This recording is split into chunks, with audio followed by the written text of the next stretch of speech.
ผมนายกสิทธิ์บุญพัฒน์รหัสนิสิต65105007787และนางสาวชัญญากิตตินารารหัสนิสิต65105000931จะพูดอธิบายเกี่ยวกับโค้ดของการบ้านที่5ข้อที่3ครับเป็นเขียนโปรแกรมภาษา Assembly ด้วยบวกเลขทีละ1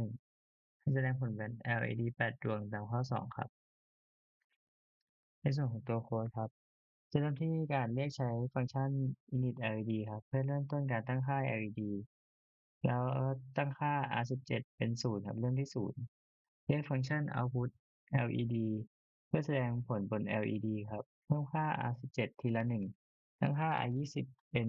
0 x10 ใช้ในฟังก์ชัน delay เรียกฟังก์ชัน delay เพื่อหน่วงเวลากลับไปที่ loop 2เพื่อวนลูปทำงานต่อไป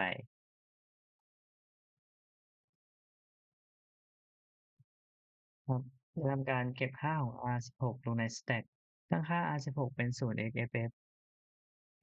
ส่งค่า0 xff ไปที่พอร์ต DDRA เพื่อกำหนดทิศทางเป็น output restore ค่าของ R16 กลับแล้วก็กลับจากฟังก์ชันครับในส่วนของ output LED ครับจะเป็นเก็บค่าของ R16 เก็บค่าของ R17 ตั้งค่า R16 เป็น0 xff invert ค่าใน R17 flip bit ครับส่งค่าใน R17 ไปที่พอร์ต A เพื่อแสดงผลบน LED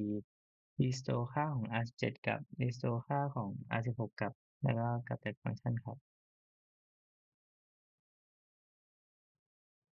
Relay ครับทำการเก็บค่า R20 เก็บค่า R21 เก็บค่า R22 ตั้งค่า R21 เป็น200ตั้งค่า R22 เป็น255แล้วก็ลดค่า R22 ทีละ1ถ้ายังไม่หมด